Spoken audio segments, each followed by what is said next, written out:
देते थे कि अच्छा, ऑर्डर दे किसी को मार दो, आप मार देते थे? हाँ जी, चाहे वो कोई भी हो? कोई भी हो। अगर वो कहता कि अपने सगे भाई को जान से मार डालो? जी, मैं तो मार देता। अगर वो कहता अपनी माँ को जान से मार डालो? मैं तो मार देता। तो ये तो गुलामी से भी बदतर हालत हो गई आपकी। अच्छा, आपने कितने लोगों की जानें ली? मुझे याद नहीं कितने लोग जाने। यानी आपने इतने सारे लोग मार डाले कि आपको ये भी नहीं याद कि आपने कितने लोग मार डाले? 10-12 हमारे होंगे। 10-12 की 20? अब 20 ही लगा दीजिए, 20 ही हमारे होंगे। सारे के सारे कश्मीरी पंडित थे कि कोई मुसलमान भी थे उसमें? मुस्लिम थे उसमें। Hello' everyone. কাশ্মীৰ নাম শুনিলে বোলো আপোনালোকৰ মনলৈ কি আহে? Tourist place, tourist spot. কিন্তু আপোনালোকে জানেনে এই কাশ্মীৰতে 1990 চনত কিমানজন মানুহৰ বলি দিয়া হৈছিল, কিমানজন মানুহক হত্যা কৰা হৈছিল, সেই টপিকটোৰ ওপৰতে বেছড হয় এই মুভিখন, যাৰ নাম হৈছে দ্য কাশ্মীৰ ফাইলছ। আৰু এই মুভিখনৰ ডাইৰেক্টৰ হৈছে বিবেক ৰঞ্জন অগ্নিহোত্ৰী। তেওঁক মই চেলিউট দিছোঁ এনেকুৱা এটা টপিক পাব্লিকৰ আগত লৈ অহাৰ কাৰণে। যিটো বস্তু 1990 যি ঘটনা হৈছিল কাশ্মীৰত, সেই ঘটনাটো গোটেই ইণ্ডিয়াৰ পৰা লুকোৱা হৈছে। সেই ঘটনাটো ডিৰেক্টৰে বঢ়িয়াকৈ এই ফিল্মখনত দেখাইছে, ট্ৰুথ দেখাইছে। এখন মুভি নহয়, এখন ৰিয়েলিটি হয়। কাশ্মীৰত 1990 কি হৈছিল সেই ৰিয়েলিটিটো এই মুভিখনত দেখুৱাইছে। আৰু এইজন ডিৰেক্টৰে 2018 মুক্তি লাভ কৰা এখন মুভি দ্য টাস্কেণ্ট ফাইলছ, এইখনো এইজন মানুহে ডিৰেক্ট কৰিছে। টাস্কেণ্ট ফাইলছৰ কথা অলপ সৰুকৈ কৈ দিওঁ যে এখন মুভি বেছড হয় লাল বাহাদুৰ শাস্ত্ৰী, আমাৰ ইণ্ডিয়ান ছেকেণ্ড প্ৰাইম মিনিষ্টাৰ। তেওঁ টাস্কেণ্টত যায়, এখন ৱাৰেণ্ট চাইন কৰে আৰু ৰাতিতে মিষ্টেৰিয়াছ ডেথ হয়, মানে মৰি যায়। কেনেকৈ মৰি যায় এইটো আজিলৈকে কোনো গম পোৱা নাই।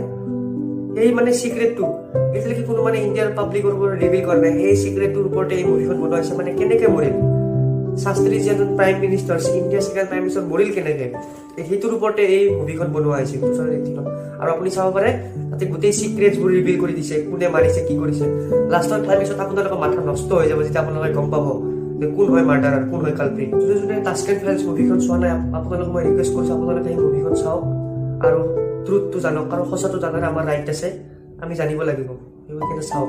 দি কাশ্মীৰ ফাইল মুভিখনৰ কথা যদি ক'ব যাওঁ, কি ক'ম গাইজ, শব্দ নোহোৱা হৈছে ক'ব। এইখন মুভি চাবৰ কাৰণে আপোনাৰ হিম্মত লাগিব, সঁচাই কৈছোঁ। ষ্টৰিটোৰ কথা যদি অলপমান ক'ব লাগে, লাখ লাখ কাশ্মীৰী পণ্ডিতক টেৰৰ এটেক কৰা হৈছিল। আৰু তাৰে বহুত কাশ্মীৰী পণ্ডিতক কৈছে যে এটা শ্লোগান ইউজ কৰে সিহঁতে, গালিব গালিব চালিব, মানে কনভাৰ্ট, লিভ অৰ ডাই। এবাৰ ভাবকচোন কাশ্মীৰী পণ্ডিতবোৰৰ 1990 কিমান কষ্ট হৈছিল, নিজৰ ঘৰ বাৰ এৰি যাব লগা হৈছিল, আৰু যদি নাযায় সিহঁতক ডাইৰেক্ট শ্বুট আউট কৰি দিয়া হৈছিল, মাৰি দিছিল।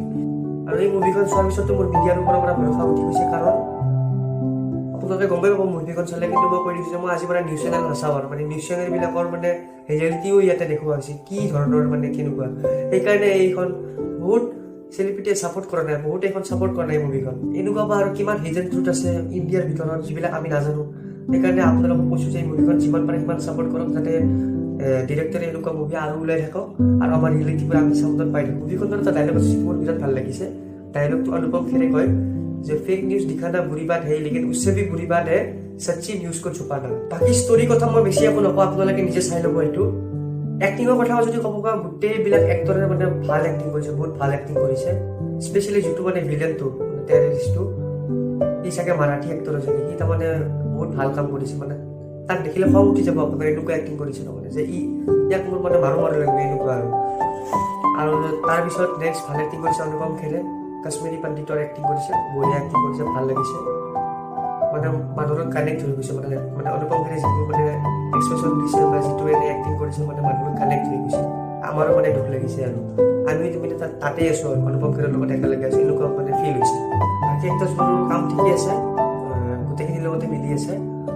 লাষ্টৰ ক্লাইমেক্সৰ যদি কথা কোৱা, যিটো মানে কৃষ্ণা পণ্ডিত নেকি নামটো, আচলি নামটো কিবা দৰ্শন নে কিবা আছিল নামটো, সেই এক্টৰজনে যিটো স্পীচ দিছে নহয়, মানে গুজবাম চাই যাব আপোনালোকে, কান্দি দিব আপোনালোকে। আৰু তাৰে পিছত চিন এটা দেখাই, সেই চিনটো মই একো নকওঁ, আপোনালোকে চাব, আপোনালোকৰ মানে গাৰ দুখ সি উঠিব, গুজবাম চাই যাব আপোনালোকে সেই চিনটো চালে। মুভিখনত যদি ৰেটিং দিব লাগে, সঁচাকৈ কওঁ যদি এখন মুভি ৰেটিঙৰ যোগ্যই নহয়, এখন ৰেটিঙৰ বহুত ওপৰত আছে, এইখন মুভি ৰেটিং দিবই নোৱাৰি আপোনালোকে, এইটো ৰিয়েলিটি হয়।